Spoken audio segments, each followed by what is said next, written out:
지금 QLD TQQQ로 부자 되는 법을 찾고 계시다면 먼저 딱 한 가지부터 받아들이셔야 합니다. 레버리지는 마법이 아니라 증폭기입니다.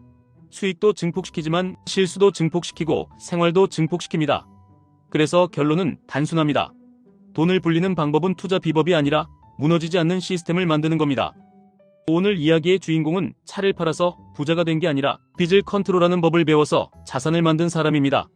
무수저에서 시작해서 집을 사고 대출을 끌어쓰고 그걸 갚아내고 현금집을 만들고 다시 상급지로 이동하고 이걸 반복하면서 돈을 버는 구조를 몸으로 만든 겁니다. 핵심은 단 한 줄로 요약됩니다. 풀 레버리지를 쓰되 갚을 수 있는 능력과 규칙을 먼저 키웠다. 여기서 대부분이 오해합니다. 사람들은 풀 레버리지라는 말만 듣고 눈이 번쩍 뜨입니다. 그래서 QLD TQQQ를 떠올립니다. 나스닥이 우상향이니까 2배, 3배로 당기면 되겠네. 그런데 이 생각이 가장 위험한 지점입니다. 왜냐하면 레버리지는 방향만 맞으면 끝이라는 게임이 아니라 중간 과정에서 탈락하지 않는 게임이기 때문입니다. 그분이 부동산에서 한 일은 사실 투자라기보다 생존 시스템 구축이었습니다. 대출을 받았습니다. 그리고 주말도 없이 일했습니다. 번 돈을 소비로 흩뿌리지 않았습니다. 상환을 했습니다. 상환이 눈에 보이니까 재미가 붙었습니다. 이자가 줄고 원금이 줄고 빚이 줄고 내가 다시 숨을 쉬는 감각이 생깁니다. 그리고 빚이 줄어들수록 선택지가 늘어납니다. 그 다음에야 이동을 합니다. 무리하게 한 방에 점프하는 게 아니라 갚아낼 능력을 증명하고 다음 판으로 넘어갑니다. QLD TQQQ도 똑같습니다. 2배, 3배가 중요한 게 아닙니다. 버틸 수 있는 구조가 먼저입니다. 그리고 버틸 수 있는 구조는 차트 기술이 아니라 생활 기술에서 나옵니다. 고정비 통제, 현금 흐름 확보, 비상자금, 매수 규칙, 손이 근질거릴 때도 지키는 매도 규칙, 이 5가지가 없으면 레버리지는 수익이 아니라 스트레스가 됩니다. 여기서 많은 분들이 가장 먼저 무너지는 지점이 있습니다. 상승장에서는 조급함입니다. 나만 못 번 것 같고 남들 계좌만 올라가는 것 같고 그래서 한 번에 들어갑니다. 하락장에서는 공포입니다.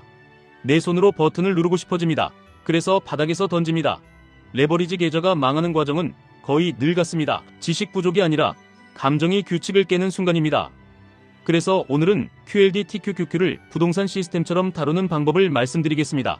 투자 비법처럼 보이지만 사실은 생활 규칙입니다. 첫째, 레버리지는 투자 상품이 아니라 업무 장비라고 생각하셔야 합니다. 장비는 사용 설명서가 있어야 합니다. 사용 설명서가 없으면 내가 다치고 장비가 망가집니다. QLD TQQQ도 똑같습니다. 매수 설명서, 보유 설명서, 추가 매수 설명서, 익절 설명서, 패닉 방지 설명서가 있어야 합니다. 둘째, 레버리지는 시간을 버는 도구가 아니라 시간을 빼앗는 도구가 될 수 있습니다. 왜냐하면 하루하루 변동이 커서 계속 쳐다보게 만들기 때문입니다. 그래서 화면을 덜 보는 사람이 이깁니다. 아이러니하지만 사실입니다. 가장 좋은 레버리지 투자자는 레버리지를 가장 덜 만지는 사람입니다. 셋째, 부동산에서 그분이 진짜로 한 건 대출을 땡긴 게 아니라 갚는 습관을 만든 겁니다. 레버리지 투자자도 똑같이 해야 합니다. 수익을 내는 습관보다 변동성을 견디는 습관을 먼저 만들어야 합니다. 그럼 이제 QLD TQQQ를 어떻게 시스템으로 만드느냐? 실전으로 들어가겠습니다. 먼저 본인 상태를 3가지로 나눕니다. 지금 나는 생존 단계인지 성장 단계인지 확장 단계인지. 생존 단계는 대출이 부담되고 생활비가 빡빡하고 비상자금이 없는 상태입니다. 이 상태에서 QLD TQQQ를 크게 들면 투자가 아니라 도박이 됩니다. 왜냐하면 급한 돈이 필요해지는 순간 바닥에서 팔아야 하기 때문입니다. 성장 단계는 고정비가 안정되고 비상자금이 있고 매달 넣을 수 있는 돈이 꾸준한 상태입니다. 이때부터 QLD TQQQ는 장비가 됩니다. 단 규칙이 있어야 합니다. 확장 단계는 현금 흐름이 여러 개고 하락이 와도 생활이 흔들리지 않는 상태입니다. 이때는 레버리지가 진짜로 속도를 만들어줍니다. 대부분은 생존과 성장 사이에 계십니다. 여기서 가장 중요한 건 레버리지 비중이 아니라 현금 흐름입니다. 부동산도 결국 월 상환이 감당되면 버티고 감당이 안 되면 망합니다. 레버리지도 똑같습니다. 계좌의 손실을 감당하는 게 아니라 내 감정과 생활을 감당해야 합니다. 그래서 규칙을 이렇게 잡으시면 됩니다. 첫 번째 규칙, 매수는 감정이 아니라 조건으로 합니다. 조건은 단순해야 합니다. 예를 들면 이렇습니다. QQQ의 21선 위에서는 분할 매수는 작게, QQQ의 21선 아래에서는 분할 매수는 크게, 그리고 진짜 폭락 구간에서는 현금으로 숨을 쉬게 하면서 더 크게. 이 방식은 복잡한 예측이 아니라 추세와 변동성에 맞춰 내 행동을 자동화하는 방식입니다. 두 번째 규칙, 한 번에 전부 들어가지 않습니다. 그분도 한 번에 인생이 바뀐 게 아니라 상환하면서 이동했습니다. QLD TQQQ도 똑같습니다. 분할은 선택이 아니라 의무입니다. 레버리지에서 올인만큼 위험한 단어가 없습니다. 세 번째 규칙, 목표는 수익률이 아니라 생존 기간입니다. 나는 이 포지션을 몇 달, 몇 년 들고 갈 수 있는가? 이 질문이 먼저입니다. 수익률을 먼저 생각하면 중간에 흔들립니다. 생존 기간을 먼저 생각하면 흔들려도 계획을 지킵니다. 네 번째 규칙, 익절을 수치로 고정하지 마시고 구조로 고정하십시오. 예를 들면 정고점 부근에서 일부 매도 또는 일정 비중을 초과하면 리밸런싱 또는 수익이 났을 때 일부는 현금과 배당형 자산으로 옮기기. 이게 중요한 이유는 수익은 언제나 다시 시장에 뺏길 수 있기 때문입니다. 수익을 내 계좌 바닥에 고정시키는 장치가 필요합니다. 다섯 번째 규칙, 추가 매수는 용기가 아니라 예약입니다. 용기로 매수하면 공포로 매도합니다. 예약으로 매수하면 공포에도 계획을 지킵니다. 예를 들면 하락률 구간별로 미리 나눠두는 겁니다. 작은 하락에는 소액, 중간 하락에는 중액, 큰 하락에는 대액, 그리고 마지막에 남겨둔 현금은 진짜 공포 구간에서만 씁니다. 이게 있어야 레버리지가 도구가 됩니다. 여기까지 들으시면 이런 생각이 드실 수 있습니다. 그러면 QLD TQQQ는 결국 아무나 하면 안 되는 거 아닌가요? 맞습니다. 그래서 더더욱 시스템이 필요한 겁니다. 누구나 할 수 있지만 아무렇게나 하면 안 됩니다. 그분의 이야기를 다시 보시면 운이 좋았던 게 아닙니다. 물론 감도 있었겠죠. 하지만 감은 확대경일 뿐이고 기반은 태도였습니다. 돈을 귀하게 여겼고 생활비를 올리지 않았고 연봉이 오르면 그 상승분을 저축으로 고정했고 돈이 새는 구멍을 막았고 상환을 반복했고 내가 컨트롤할 수 있는 범위에서만 레버리지를 썼습니다. 이게 부자가 되는 방식입니다. 이걸 QLD TQQQ에 그대로 붙이면 이렇게 됩니다. 연봉이 오르거나 부수입이 생기면 생활비를 올리는 게 아니라 자동이체를 올리십시오. 그 자동이체는 QLD TQQQ로 갈 수도 있고 그보다 더 중요한 건 투자금 자체가 자동으로 쌓이는 시스템입니다. 그리고 한 번 더 중요한 것, 계좌를 두 개로 나누는 겁니다. 공격 계좌와 안정 계좌입니다. 공격 계좌에는 QLD, TQQQ 같은 레버리지, 안정 계좌에는 현금성 자산이나 배당형 자산 또는 변동성이 낮은 자산, 이렇게 나눠야 심리가 분리됩니다. 하나로 섞어두면 공격 자산이 흔들릴 때 내 인생 전체가 흔들리는 느낌이 듭니다. 그리고 멀티플레이어 이야기도 꼭 연결하셔야 합니다. 그분은 회사 다니면서도 책을 쓰고 유튜브를 하고 강의를 하고 본캐를 지키면서 부캐를 키웠습니다. 이게 왜 중요한가? 투자에서 가장 강한 레버리지는 시장 레버리지가 아니라 내 소득 레버리지이기 때문입니다. 내 소득이 늘면 하락장이 오히려 기회가 됩니다. 반대로 내 소득이 불안하면 하락장은 공포가 됩니다.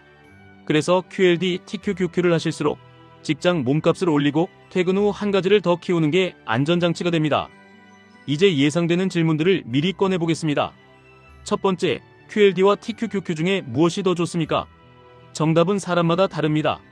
더 중요한 건 본인의 심장 박동입니다. 잠이 깨는지, 손이 떨리는지, 하루 종일 차트만 보는지, 이게 기준입니다. 그런 반응이 나온다면 그 상품이 나쁜 게 아니라 비중이 과한 겁니다. 일반적으로는 QLD가 더 완만하고 TQQQ가 더 거칠습니다. 거친 도구는 작업 효율이 좋지만 사고도 커집니다. 그래서 경험과 규칙이 없으면 먼저 QLD로 습관을 만들고 그 다음에 TQQQ를 도구로 쓰는 것이 훨씬 안전합니다. 두 번째, 지금 들어가야 합니까? 아니면 기다려야 합니까? 이 질문이 나올 때 이미 위험 신호가 있습니다. 왜냐하면 지금이라는 단어는 감정이 개입될 때 나오는 단어이기 때문입니다. 시스템은 지금이 아니라 조건을 봅니다. 조건을 정해두시면 됩니다. 예를 들면 기준선 위에서는 정액 분할, 기준선 아래에서는 추가 분할, 그리고 기준선이 크게 꺾이면 현금 비중 유지. 이렇게 하면 지금이라는 단어가 사라집니다. 세 번째, 하락이 오면 어떻게 해야 합니까? 하락은 피하는 게 아니라 설계하는 겁니다. 그분이 빚이 무서웠지만 상환으로 통제했듯이 하락도 매수 규칙과 현금으로 통제하셔야 합니다. 하락 때마다 내 원칙이 깨진다면 그건 상품 탓이 아니라 내 시스템 탓입니다.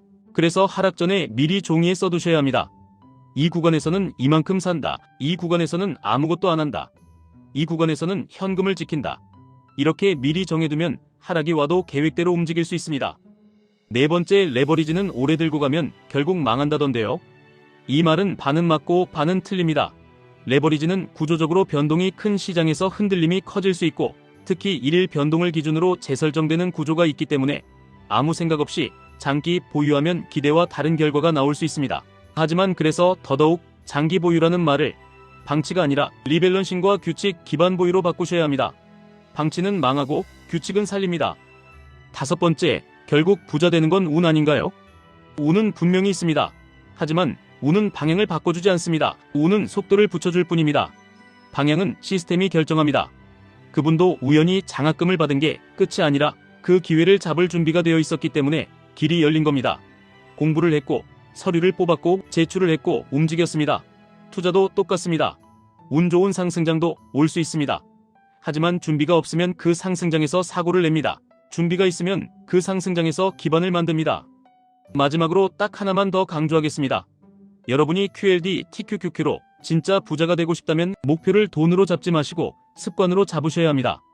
매달 자동으로 투자금이 들어가는 습관, 현금 흐름을 늘리는 습관, 고정비를 통제하는 습관, 하락에도 규칙을 지키는 습관, 수익이 났을 때 일부를 안전자산으로 고정하는 습관, 이 5가지가 쌓이면 레버리지는 칼이 아니라 엔진이 됩니다.